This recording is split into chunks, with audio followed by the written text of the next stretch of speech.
Hello, and thank you for joining us for today's webinar. My name is Robin Walker, and I will be your program director. We are fortunate to have three world-renowned clinical experts presenting on cardiac sparing for left breast, the state-of-the-art. By watching this webinar live, you can obtain continuing education credits for CAMP-EP, MD-CB, and ASRT. No quiz is required for ASRT or CPD Now credits.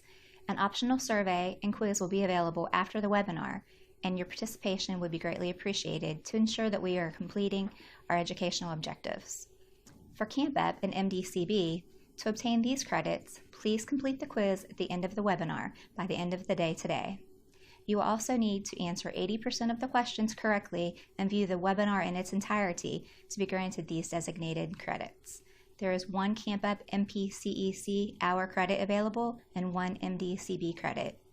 Credits and certificates will be distributed within 2 weeks of this webinar. The clinical experts are available live throughout this webinar to answer your questions. Please use the chat box to the left of your screen to submit your questions. The Q&A session will end at the end of the hour. First, I would like to introduce Larry Marks, MD, Professor and Chairman of the Department of Radiation Oncology at the University of North Carolina. He will be presenting on RT-associated heart injury to patients with breast cancer, evidence and avoidance. Hello, my name is Larry Marks. It's a pleasure to be here today. We're going to talk about radiation-associated heart injury in patients with breast cancer. What is the evidence for this, and what can we do to avoid this? I'm from the University of North Carolina in Chapel Hill on the eastern seaboard of the United States in North Carolina. These are some disclosures. So this is a summary of what we're going to cover today. We're going to look at some of the data for radiation-induced heart disease. However, it's also important to recognize as we look at this to put it into context and to always remind ourselves that radiation is still a very effective therapy for patients with breast cancer, improving both local control and overall survival in both the post-lumpectomy and post-mastectomy settings. And also, over the last many decades, there have been marked improvements in our techniques, enabling us to improve the therapeutic ratio of our treatments.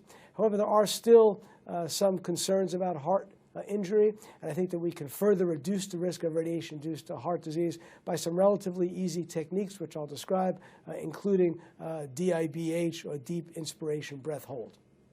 So this is some of the data that's out there. This is a classic overview of randomized studies done many years ago, but involving a lot of women, showing that when you add radiation in the post-mastectomy setting, that you can actually reduce the overall survival due to heart disease, as shown in the graph on the right side of the panel, that the patients who receive radiation have a worse survival than those who did not receive radiation. In that same data, if you look at the causes of death in those patients, you can see that the radiation reduces the risk of patients dying of breast cancer, but increases the risk of them dying of heart disease, which in that analysis offset the anti-cancer benefits of the radiation. Now, with newer techniques over the last many decades, the thought has been that this is no longer a problem, that we no longer have a radiation-induced heart injury. To test this, we did a study many years ago where we looked at radiation effects on the heart. We looked specifically at perfusion changes, and then we tried to relate perfusion changes to changes in wall motion and ejection fraction. So first, let's look briefly at the data for perfusion changes. So we're looking at radiation for the left side of breast cancer, whether or not it affects the perfusion in the myocardium. So this is what we did. We looked at patients who had CT-based planning, treated to the left breast with tangents, as shown in the upper part of the slide. And as you can see on the lower part of the slide, that is a before and after image of the heart. That's called a SPECT image. White is perfusion in the myocardium, and the reduction in the whiteness is a reduction in blood flow. And as you can see, there's reduced blood flow in the anterior left ventricle, essentially the part of the heart that is in the tangent fields. And you can see that as well here in the enlarged image. And then you could also turn the gain up and still demonstrate that you do have that reduced perfusion in that anterior portion of the left ventricle. This is with modern radiation planning. Now, how often do we see this? Turns out we see it very often, and you see it based on how much of the left ventricle is in the field. So we did a study when I was at Duke funded by the DoD where we took over 130 women and we scanned them before radiation and then serially after radiation at 6 months, 12 months, and so on. And we looked at how often do you see perfusion abnormalities. And as you can see here, if there's more than just a few percent of the left ventricle in the field, the incidence of perfusion abnormalities is pretty high, over 50%, close to 60% in some of those subgroups. The numbers shown here on the lines represent the number of patients contributing data to each of those data points. So as you can see, we did we did a couple of hundred SPECT scans of the heart in these women, an enormous amount of data, demonstrating that radiation-induced heart injury is still a risk even with modern techniques. These are patients that were treated in the 90s and early 200s. And almost all of the perfusion abnormalities were, again, in the anterior left ventricle, corresponding to the microvascular pattern in the myocardium. And it's also important to emphasize that we saw this in patients with a very small amount of the heart being in the field, a very small amount of the left ventricle, a very small amount of heart. This is what a typical DVH would look like of these patients. It looks like a very favorable DVH, but despite these, you still had these perfusion defects in the heart. So because of this, we started to put these heart blocks in our radiation fields. This is an old image of a patient with a heart block, as demonstrated there, essentially conformally shaping the deep tangent field border to exclude the heart from the radiation field. This is one of the earliest heart blocks that we did.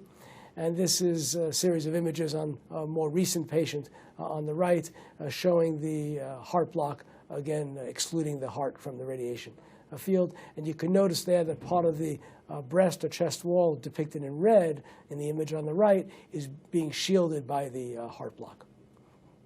And this is what that would look like on a patient's skin, where the heart block can be causing a shadow or a cold spot over the medial inferior left chest wall or left breast. And we worry about this because if the tumor bed is in this area, you may increase the risk of a local failure by reducing the radiation dose to that part of the breast.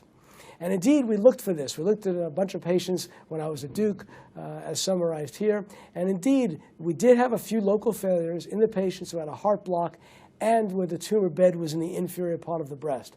So you need to be very careful of this heart block technique because you can potentially increase the risk of a local failure if the heart block gets close to the vicinity of the tumor bed, as demonstrated here. So it's obviously a delicate balance of blocking the heart and providing adequate dose to the target tissues. So there are things we could do to address this. You can be very careful with designing your radiation fields, which we always are. You could choose to treat only the upper internal mammary nodes as opposed to the full internal mammary chain.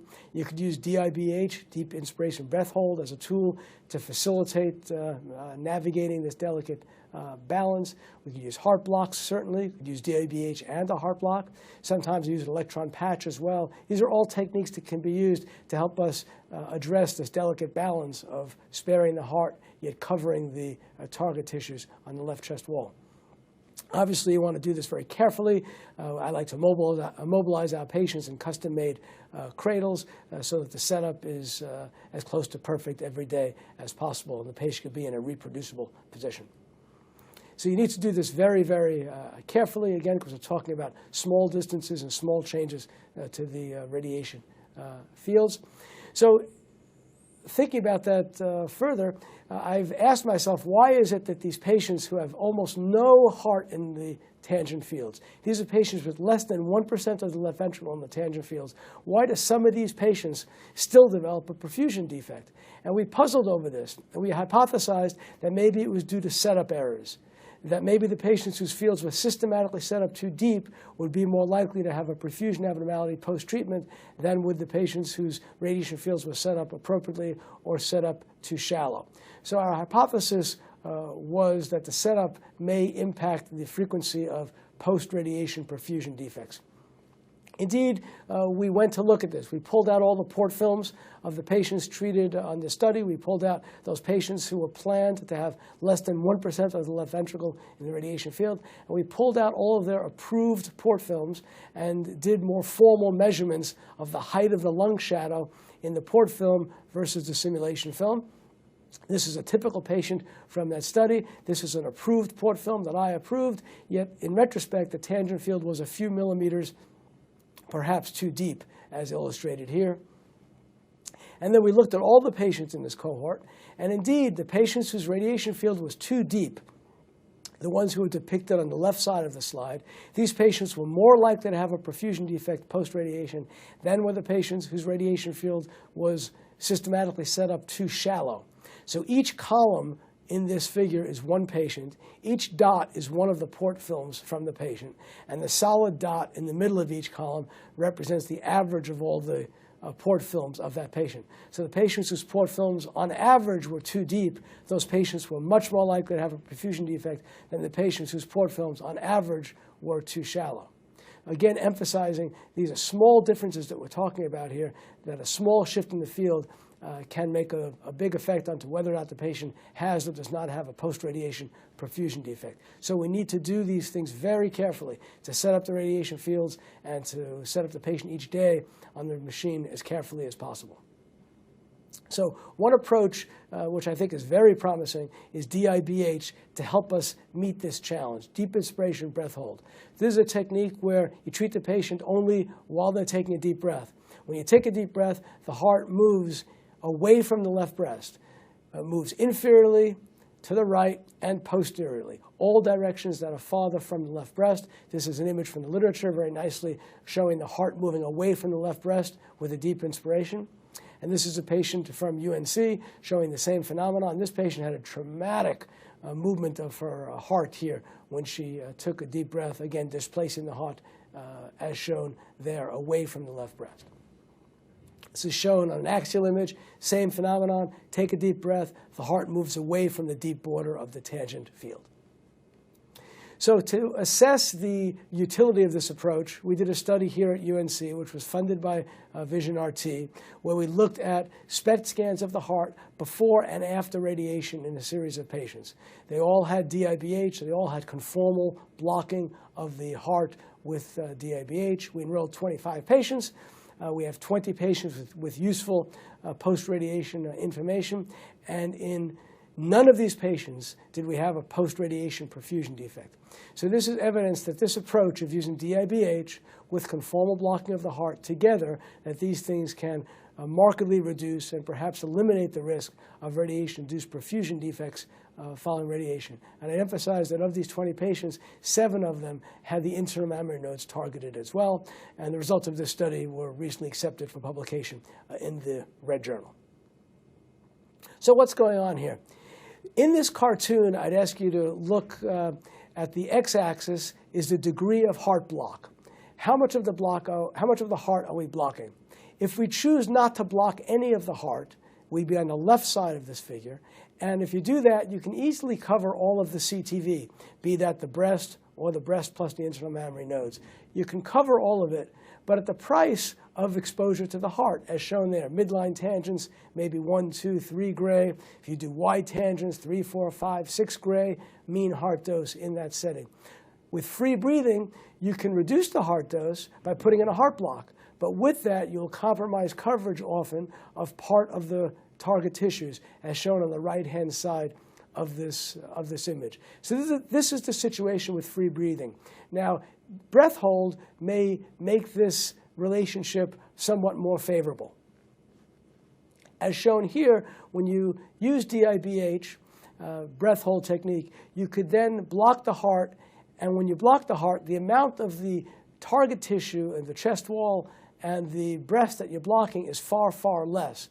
So you can see that upper figure is more representative of what I believe happens when you use DIBH, where on the left side, you can not block the heart at all, and you can have a lower mean heart dose, or you can choose to be in the upper right-hand part of that figure and get better CTV coverage, yet still block the heart essentially the whole way. So DIBH, I think, makes it easier for us to block the heart, yet still provide adequate and appropriate coverage of the target tissues. The other approach that many people use to reduce heart doses is prone treatment. I'm personally not a big fan of prone treatment, though we do have it here at UNC, and we do occasionally use it. With prone treatment, what happens is the left breast does move away from the heart, and that is a good thing. But it also moves away from the chest wall and the musculature, etc. And the heart actually moves anteriorly towards the chest wall. So you can use prone technique to avoid the heart as long as it's acceptable for your deep field border to be moved anteriorly. So as long as you don't need to cover the deep tissues of the breast, as long as you don't need to cover the pectoralis, fascia, and the deeper tissues, then doing prone technique is fine. But in settings where those deeper tissues are target, I worry that if you completely block the heart and put the patient in the prone position, they may actually be underdosing some of those tissues that are in the deep aspect of the breast, as shown in this picture. So we did a study where we looked at how much does the heart actually move in patients when you put them from the supine to the prone position.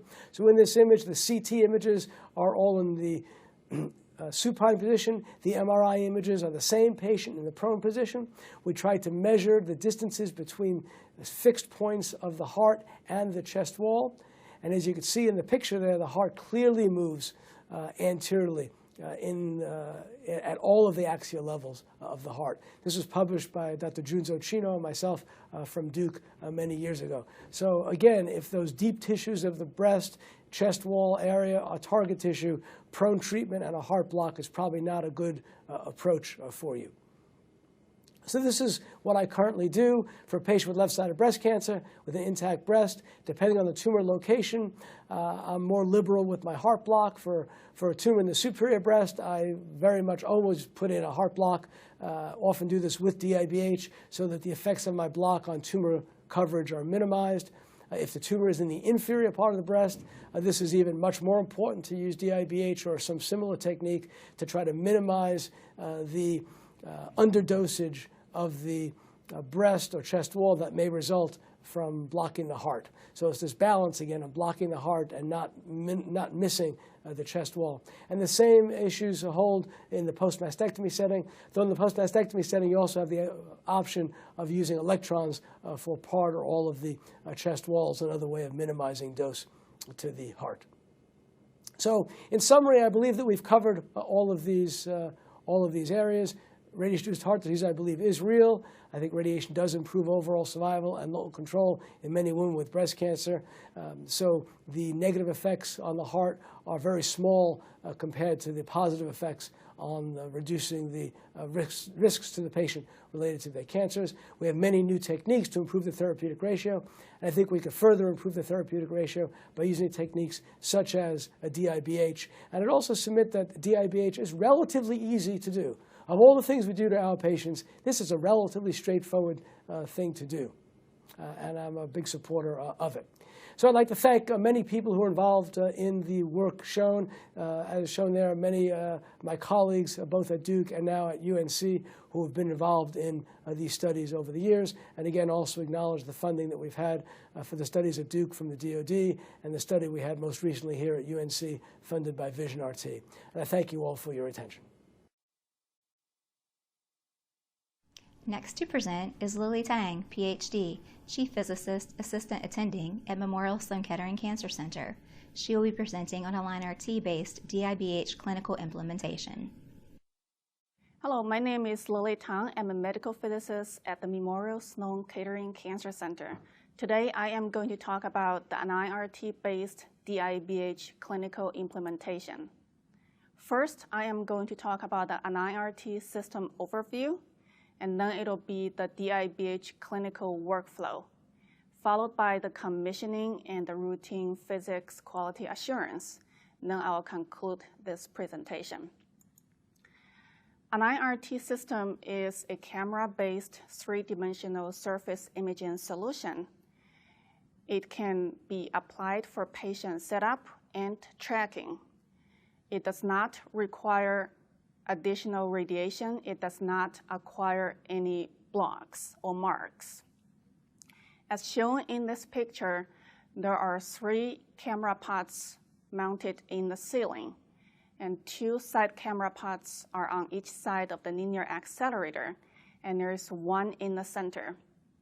As you can imagine, sometimes the gantry is going to rotate to certain angles, and one of the cameras might be blocked. With this kind of setting, at any given time, at least there will be one side camera and one central camera working. This way, you can always get good quality surface images. Now I want to introduce an important terminology, real-time deltas, RTD. Now, if you think about the planning CT skin surface rendering, and let's call that reference surface. Now, also think about in the treatment room, the patient surface, and we call that verification surface. The NIRT cameras are going to real-time capture the verification surface and register that to the reference and to calculate all three translational displacements as shown on the right-hand side picture, the vertical, longitudinal, and lateral, and their magnitude. It also calculates all three rotational displacements, yaw, roll, and pitch. The users can set a threshold, and if all the real-time deltas are within the threshold, as shown in the picture, there's a bar. The bar will become green, and the radiation beam will be turned on automatically. If there is at least one real-time delta is greater than the threshold, the bar turns red, and the radiation beam will be turned off automatically. Now let's look at the DIBH overall clinical workflow. It starts in the physician consult. We will do initial patient selection. If the patient is found to be a candidate, we go through the DIBH workflow on the right-hand side. Otherwise, it will be the free breathing workflow on your left-hand side. The next module of the DIBH workflow is the patient education, and then followed in the CT sim. We will capture one free breathing and one breath hold CT, and we will determine whether this patient will be treated in DIBH or not. If it's yes, we will plan on the breath hold CT, and the physics will gather information to prepare for the NIRT treatment, and then it will be the DIBH treatment. Initial patient selection. So this happens in the physician consult. All left-sided breast cancer patients are potentially candidates. This includes tangential breast patient, tangent plus superclaf. Nowadays, there are many IMRT or VMAT patients. We have also successfully treated separate IMN field. However, that's more challenging. Age is very important. Nowadays, after treatment, many breast cancer patients can live cancer-free for the rest of their lives. However, it has been shown that RT-induced cardiac disease is true. So for younger patients, they're likely to live longer and therefore might have time to manifest RT-induced cardiac disease. So those young patients might benefit from the DIBH a lot. And we also talk to the patients to see if they can follow simple instructions like breathe in, breathe out, and hold your breath. We have yet experienced patients cannot follow those simple instructions. However, there were patients that could not understand English that well. In those cases, you need to schedule interpreters. Please also pay attention to see if patient has lung disease, because that might affect the patient's ability to do good breath hold. Patient education. We know cancer patients go through the treatment journey with a lot of anxiety. This is especially true for DIBH patients because it requires patients' actively participation during the treatment. They need to do deep inspiration breath hold, which generates extra anxiety for the patients. One story I like to tell is I had experienced 2 patients. They asked me if they cannot do a good breath hold during the treatment, and as long as the radiation hits their heart, whether they are going to die instantly on the treatment couch. With patient education, however, can reduce this kind of anxiety a lot. We will go through what's going to happen in the CT sim and what's going to happen during the treatment. We'll tell the patients the NIRT cameras are monitoring them all the time. Therefore, there is no chance that they can make mistakes. We also use the following information to help patients appreciate the procedure more. So the first thing is we tell the patient the ASCO breast RT guidelines. The ASCO indicates that the RT-induced cardiac disease is a true thing, and it also recommends DIBH as one way to spare the heart dose. We also mention about the UNC clinical trial, and please see Dr. Mark's presentation about the details. All those help the patient to appreciate the DIBH treatment. At CT sim, first, we verify if the patient breath hold is reproducible. We usually ask the patient to lie down and then do breath hold 2 to 3 times. Each time, hold at least 20 seconds. And then we verify if each and every breath hold is reproducible. If it is, we go ahead to acquire 1 free breathing and 1 breath hold CT. Then at this point, we will call the physician into the CT sim. The physician usually will display the free breathing and breath hold CT side by side as shown on the screen. On your left-hand side, it is the free breathing CT, and on the right-hand side is the breath hold. Our physician likes to use a sticky note as the imaginary beam to cover the amount of breast tissue she wants to treat. And then she will scroll up and down to see how much heart is outside or inside the treatment field. For this patient, you can see the free breathing.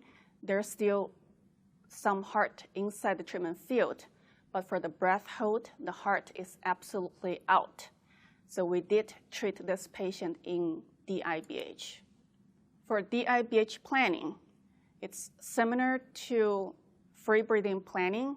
You want to balance the coverage and the normal tissue sparing. The institution should also have its own dose constraint guidelines. For plans that needs to do IMRT, we would recommend VMAT over IMRT, because for IMRT, usually it takes 7 or 9 fields.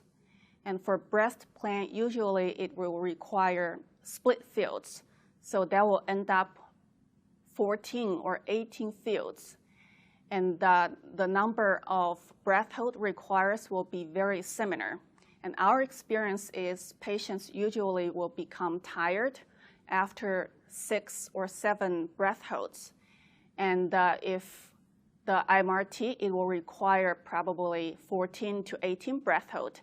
The patient will become tired. For IMRT patients, we would recommend VMAT over IMRT, because for IMRT breast plans, usually it takes 7 or 9 fields. And usually it will require split fields, and it will end up 14 to 18 fields. Usually patients need to do 1 breath hold per field, and it will end up 14 to 18 breath holds. Our experience is patient usually will become tired after 6 breath hold, and therefore the IMRT is not going to be very practical. VMAT, on the other hand, requires only 4 to 6 partial arcs, which is 4 to 6 fields, and it is more doable for patients. And then physicists will need to gather patient information and feed that into an IRT. Patient setup and treatment. I am going to use a video to go through how we set up the patients and go through the treatment. Prior to treatment, the breath hold CT reference surface is selected. The patient is initially aligned manually using lasers and tattoos to the isocenter location that was defined during CT simulation. AlignRT's real-time deltas feature is then initiated, and the patient is coached to take in a deep breath. The therapist will then adjust the treatment couch using the real-time deltas so that the patient is aligned within the preset threshold of all axes, shown by the corresponding green bars. Once the patient is fully aligned, they will be coached to take a breath out.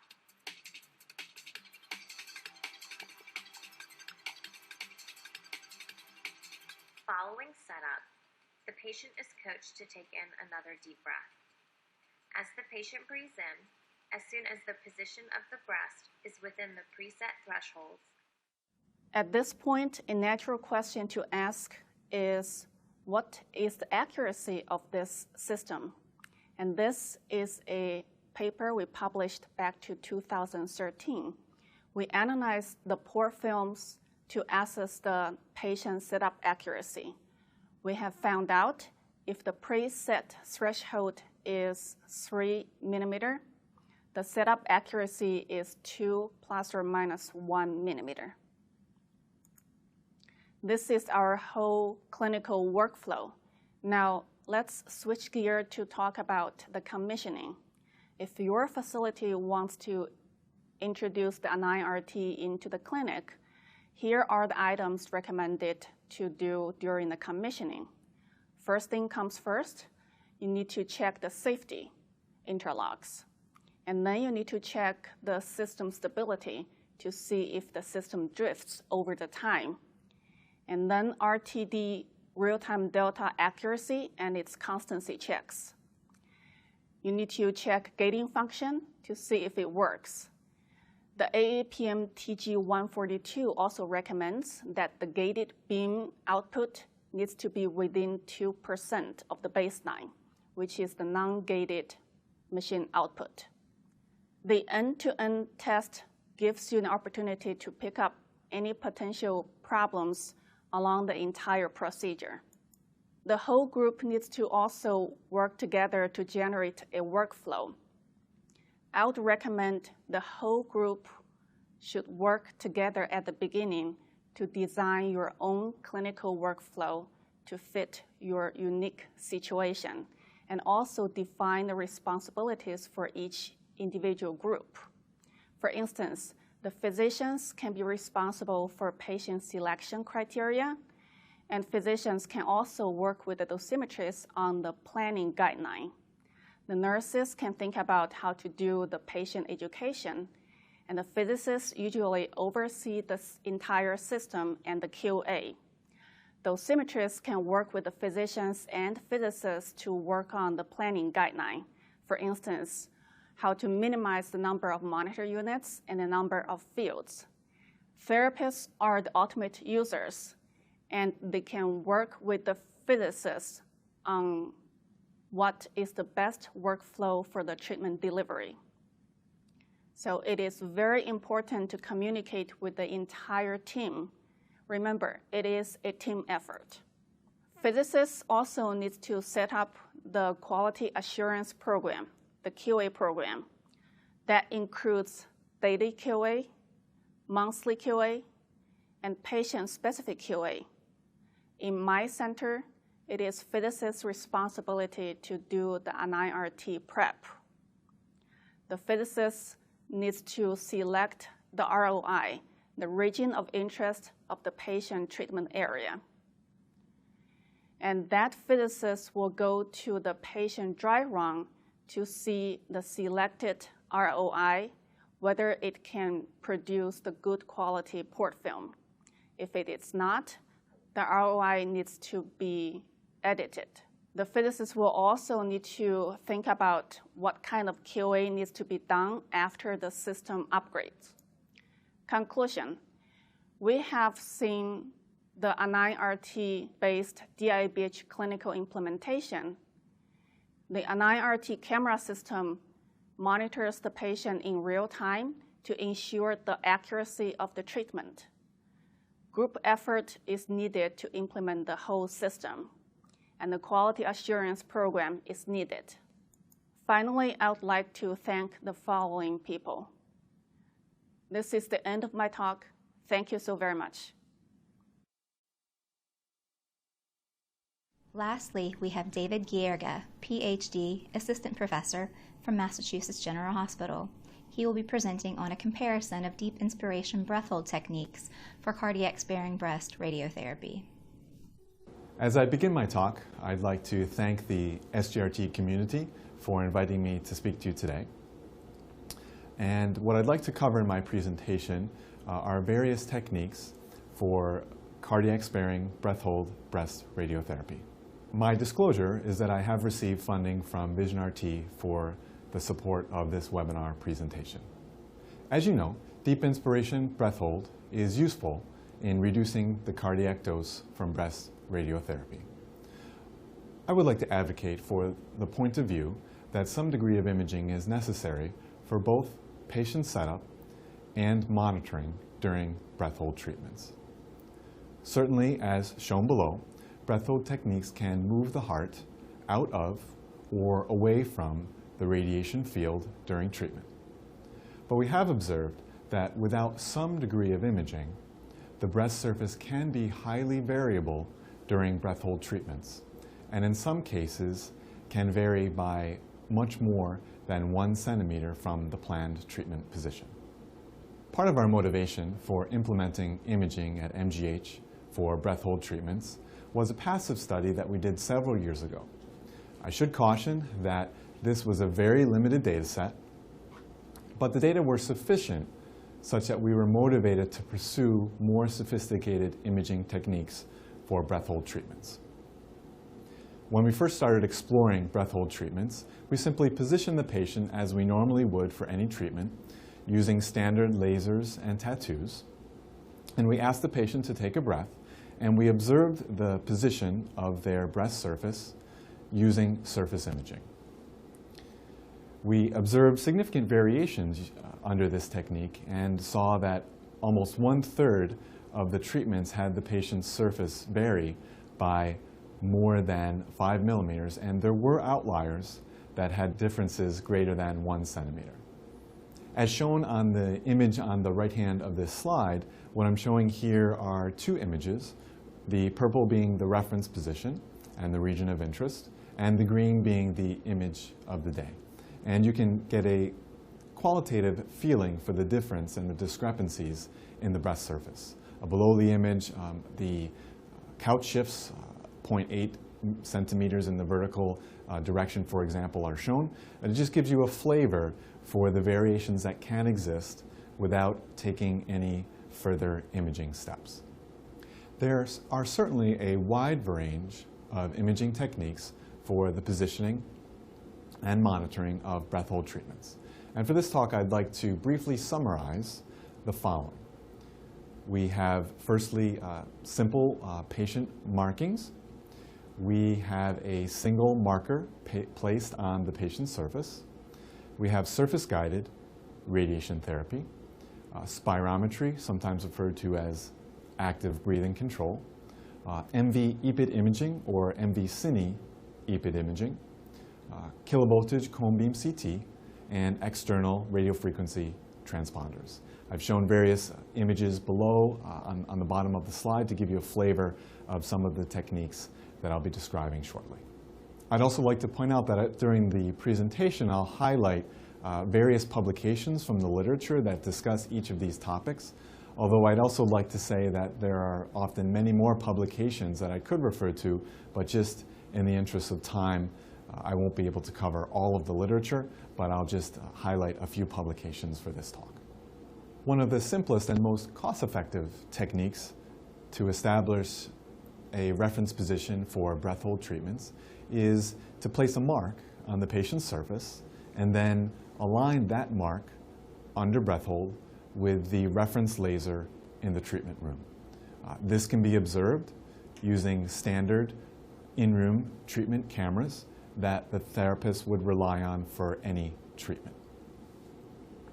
Several groups have published on this, but I'll mention the recent paper by Conroy et al., who showed that by measuring the chest wall position using MV imaging, 80% of the fields were within about 5 millimeters compared to the reference. We should note that there were some outliers in the range of 5 to 11 millimeters as shown in the figure in the bottom right-hand corner of this slide. They also noted differences in the treatment position of the heart compared to the planned position of the heart, and we'll go into further detail on that later on in the talk. Another solution is placing a single marker block on the patient's surface. This is typically available commercially by the variant RPM system, and I would like to point out, as you may have inferred, that this gives an indication of the relative position of the breast surface during respiration and does not give any information on the absolute position of the breast relative to isocenter during breath hold. For breast treatments, another imaging system, either KV or MV imaging, would be required to establish the reference position. A recent paper from a Finnish group explored the question of the preferred marker position and concluded that the sternum compared to the abdomen was the preferred position, which makes sense given the proximity of the sternum to the treatment area. They also noted uncertainties on the order of 2 to 4 millimeters using this technique. A common question for the single marker block placed on the patient's surface is, can we put this in the primary beam? Again, Conroy recently published a paper looking into this question, and they noted about a 50% increase in the skin dose if the beam would pass through the marker block placed on the patient's surface. This is roughly equivalent to adding, say, 3 millimeters of bolus to the patient's surface.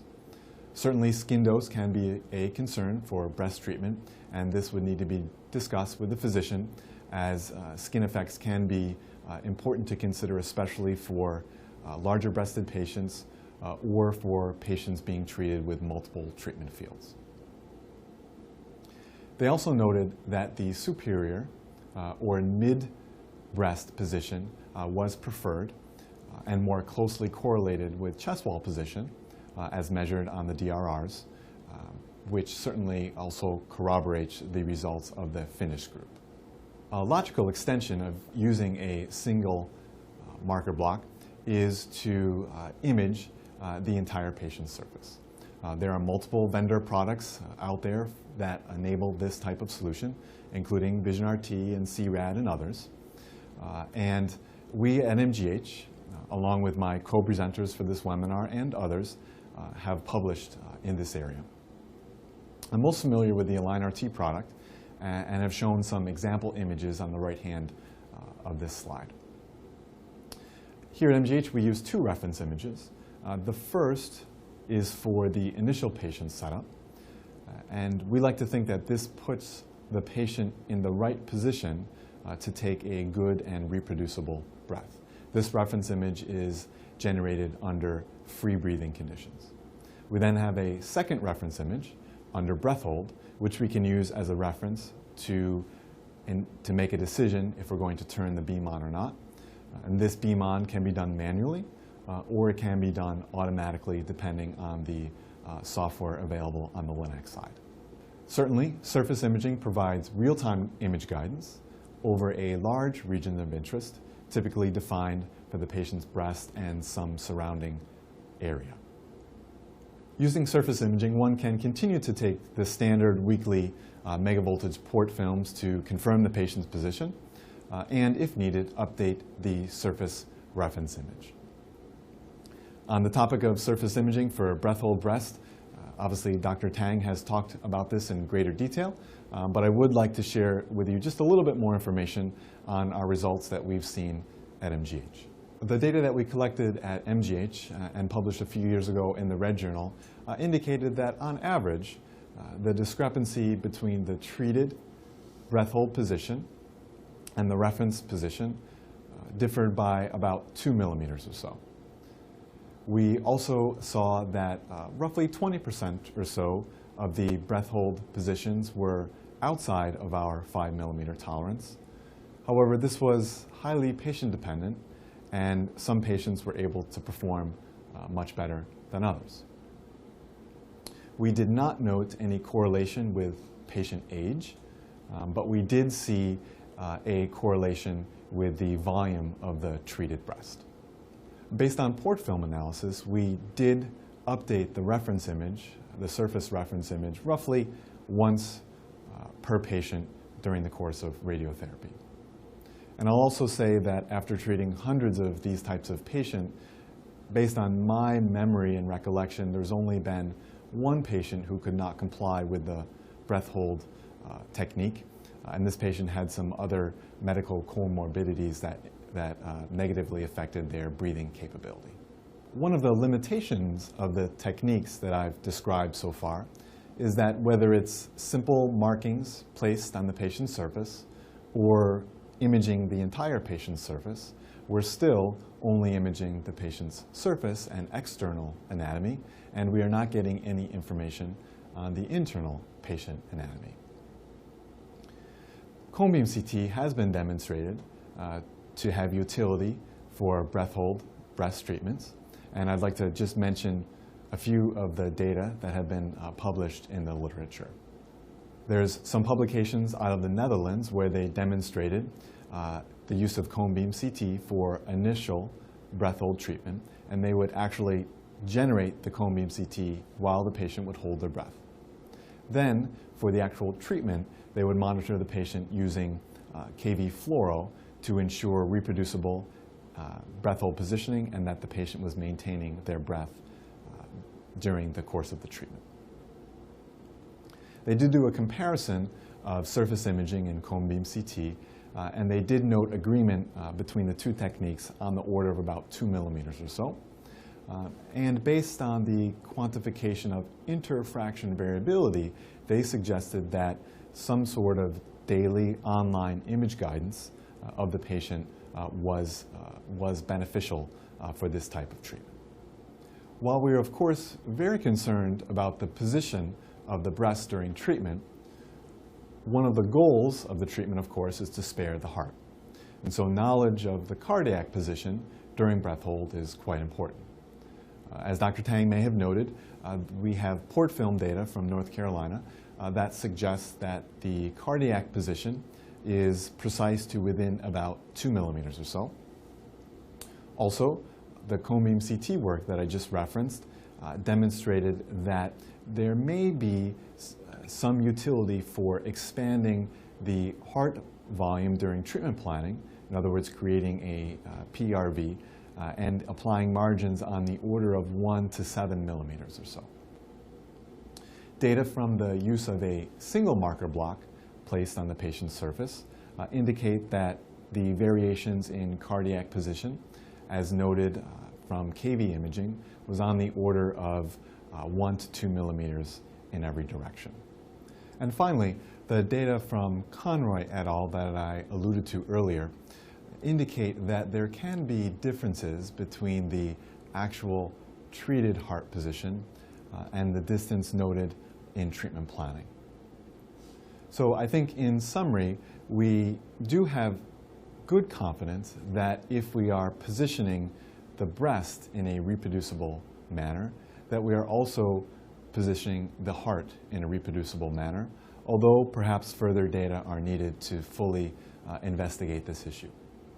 However, for the most part, during breath hold breast treatment, the heart is actually out of the field, and so any small variations in cardiac position will not lead to significantly increased dose because it's receiving little to no radiation anyway. Another approach to breath hold treatment is active breathing control, or spirometry. Here, the lung volume, or the breath of the patient, is directly controlled rather than just monitoring the position of the breast surface during radiotherapy.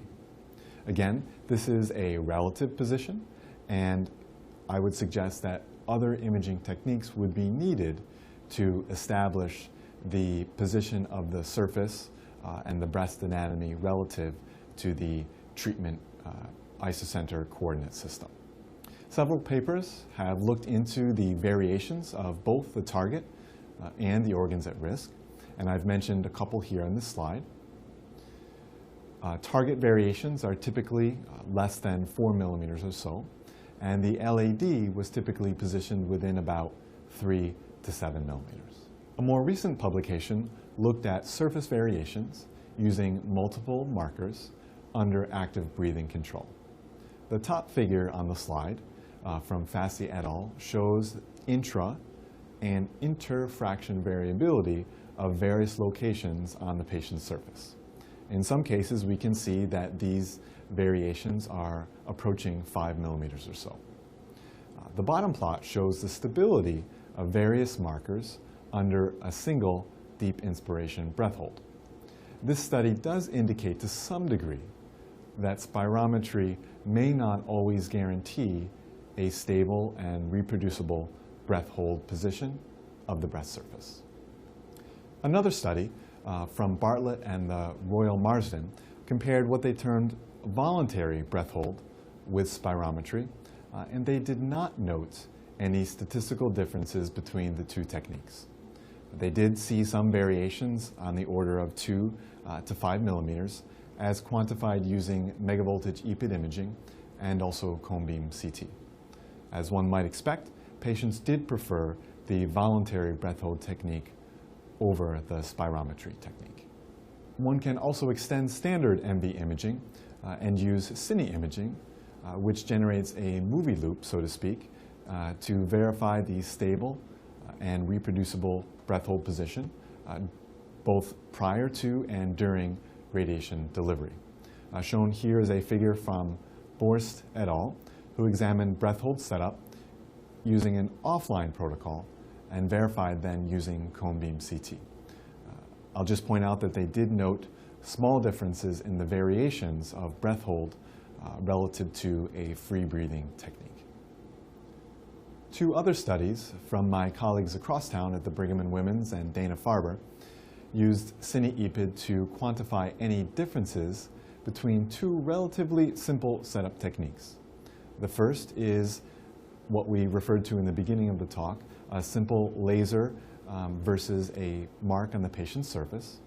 And the second was a slightly more sophisticated technique where they used a laser to quantify exactly the position of the breast surface relative to the machine coordinate system. They noted relatively small variations in both techniques, and both techniques performed well within a 3 millimeter tolerance. Cine-EPID may be available for real-time imaging during the treatment, but if one uses field-in-field techniques, where the MLC may obscure the lung chest wall interface, this could create a challenge in imaging continuously throughout the treatment. One final technique that I'll mention is the use of external radiofrequency markers, typically available commercially through the Calypso system. These markers, when excited, transmit a location signal which can be detected using an external array. They have been fairly widely used for both initial setup and monitoring for other sites, such as the prostate, but they can also be used for breast treatment by simply placing the marker on the patient's skin surface. I would submit that other imaging systems would be required to confirm the patient's surface during breath hold, but the markers can certainly be used to monitor the patient's respiration and confirm that the surface is in the correct position during breath hold. Shown here is a summary of some of the techniques that I've discussed, and I'd just like to again review. We have surface imaging, spirometry or active breathing control, EPID imaging, kilovoltage 3D cone beam CT, the placing of a single marker block on the patient's surface, and electromagnetic beacons.